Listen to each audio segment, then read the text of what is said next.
Lesson number 6 जैव प्रक्रम। आज के इन वीडियो में हम पढ़ेंगे जैव प्रक्रम क्या होता है। सबसे पहले बात जैव प्रक्रम के बारे में हम यहाँ पर डिस्कस करेंगे कि वे सभी प्रक्रम जो संयुक्त रूप से जीव के अनुरक्षण का कार्य करते हैं वे जैव प्रक्रम कहलाते हैं। मतलब पोषण, श्वसन, उत्सर्जन, रक्त परिवहन, ये सभी जो तंत्र मनुष्य के शरीर में कार्य करते हैं जिससे मनुष्य अथवा सजीव का शरीर समस्त प्रकार की क्रियाएं संपन्न करता है, इन सभी को सामूहिक रूप से जैव प्रक्रम कहा जाता है। पोषण, श्वसन, उत्सर्जन, परिवहन तंत्र, तंत्रिका तंत्र, तो ये सभी मिलकर जैव प्रक्रम के अंतर्गत आते हैं। तो वे सभी प्रक्रम जो संयुक्त रूप से जीव के अनुरक्षण का कार्य करते हैं जैव प्रक्रम कहलाते हैं। सबसे पहले हम पढ़ते हैं पोषण। भोजन ग्रहण करना, पचे हुए भोजन का अवशोषण और शरीर के द्वारा उसका अनुरक्षण के लिए उपयोग पोषण कहलाता है। पोषण के आधार पर हम जीवों को दो भागों में बांट सकते हैं। यहाँ स्क्रीन पे आपको दिख रहा होगा, पहला होता है स्वपोषी और दूसरे होते हैं विषमपोषी। स्वपोषी का मतलब यह पोषण का वह तरीका होता है जिसमें सजीव अपने भोजन का निर्माण स्वयं करते हैं। तो अपने भोजन का निर्माण स्वयं कौन करते हैं? केवल पेड़ पौधे ही अपने लिए भोजन का स्वयं निर्माण करते हैं, इसलिए इनको स्वपोषी कहा जाता है। पेड़ पौधे वायुमंडल की कार्बन डाइऑक्साइड, जल, सूर्य का प्रकाश और पर्णहरित का उपयोग करके अपने लिए भोजन का निर्माण करते हैं। जबकि विषमपोषी के अंतर्गत वे सजीव आते हैं जो अपने भोजन के लिए अन्य दूसरों पर निर्भर रहते हैं और खुद स्वयं अपना भोजन नहीं बना सकते, जैसे मनुष्य तथा अन्य जीव जंतु। प्रकाश संश्लेषण क्या होता है? जैसे अभी मैंने स्वपोषी वाले में बता ही दिया है कि प्रकाश संश्लेषण वह प्रक्रिया होती है जिसमें स्वपोषी जीव मतलब पेड़ पौधे अपना भोजन स्वयं बनाते हैं, जिसके लिए वह वायुमंडल से कार्बन डाइऑक्साइड, सूर्य से प्रकाश, जल और पर्णहरित की उपस्थिति में कार्बोहाइड्रेट में परिवर्तित कर देते हैं।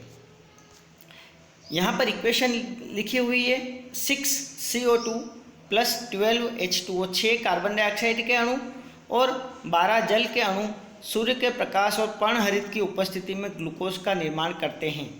ग्लूकोज का सूत्र C6H12O6 + 6 अणु ऑक्सीजन के + 6 अणु जल का निर्माण करते हैं। प्रकाश संश्लेषण के लिए आवश्यक कच्ची सामग्री में सूर्य का प्रकाश की आवश्यकता होती है, पर्णहरित की आवश्यकता होती है, कार्बन डाइऑक्साइड और जल की आवश्यकता होती है। जब प्रकाश संश्लेषण की क्रिया होती है तो निम्नलिखित घटनाएं घटित होती है।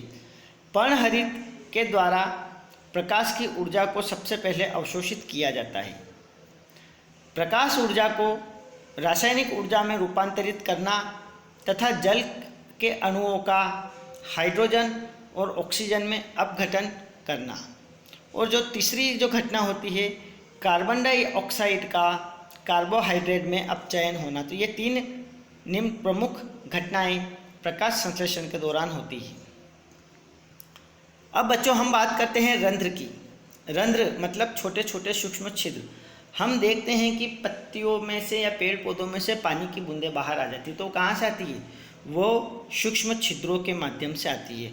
तो पत्ती की सतह पर जो सूक्ष्म छिद्र पाए जाते हैं उन्हें रंध्र कहते हैं। रंध्र का प्रमुख कार्य वाष्पोत्सर्जन की प्रक्रिया में जल रंध्र के द्वारा बाहर निकलता है जल वाष्प के रूप में, और प्रकाश संश्लेषण के लिए गैसों का आदान प्रदान इन्हीं रंध्रों के माध्यम से होता है। तो ये रंध्र के 2 कार्य हैं, प्रकाश संश्लेषण करना और वाष्पोत्सर्जन की क्रिया करना। ये रंध्र का हमने यहाँ पर आप देख रहे होंगे डायग्राम कि रंध्र में द्वार कोशिकाएं होती है, रंध्र छिद्र होते हैं, अधिचर्म होते हैं और सहायक कोशिकाएं होती है। अगला हम पढ़ते हैं विषमपोषी। विषमपोषी में 3 प्रकार के जीव होते हैं। एक तो प्राणी समपोषी, ऐसे जीव जो संपूर्ण भोज्य पदार्थ का अंतर्ग्रहण कर लेते हैं तथा उनका पाचन शरीर के अंदर ही होता है, उन्हें प्राणी समपोषी जीव कहा जाता है, जैसे होलोजोइक। उदाहरण आता है मनुष्य और अमीबा। मनुष्य और अमीबा ये इसके उदाहरण हैं प्राणी समपोषी के, कि जो भी भोजन पदार्थ होगा वह समस्त भोजन पदार्थ मनुष्य के द्वारा, जीवों के द्वारा ग्रहण कर लिया जाता है और उसका संपूर्ण पाचन शरीर के अंदर ही होता है। दूसरे होते हैं मृतजीवी। मृतजीवी अपना भोजन मरे हुए जीवों के शरीर से और सड़े गले कार्बनिक पदार्थों से प्राप्त करते हैं। इसका उदाहरण होता है कवक और फफूंदी। और तीसरे होते हैं परजीवी पोषी।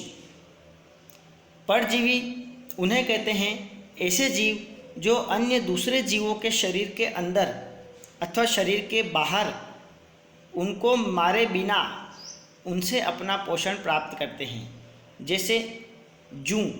जूं एक प्रकार का परजीवी होता है। फीताकृमि, अमरबेल, जोंक। कई बार हम देखते हैं कि भैंसे जानवर के शरीर के ऊपर कुछ जानवर चिपके हुए होते हैं जो उनसे खून चूसा करते हैं, तो वो परजीवी होते हैं, वो उनसे पोषण प्राप्त करते रहते हैं। अब आता है अमीबा में पोषण, ये हम अगले वीडियो में पढ़ेंगे।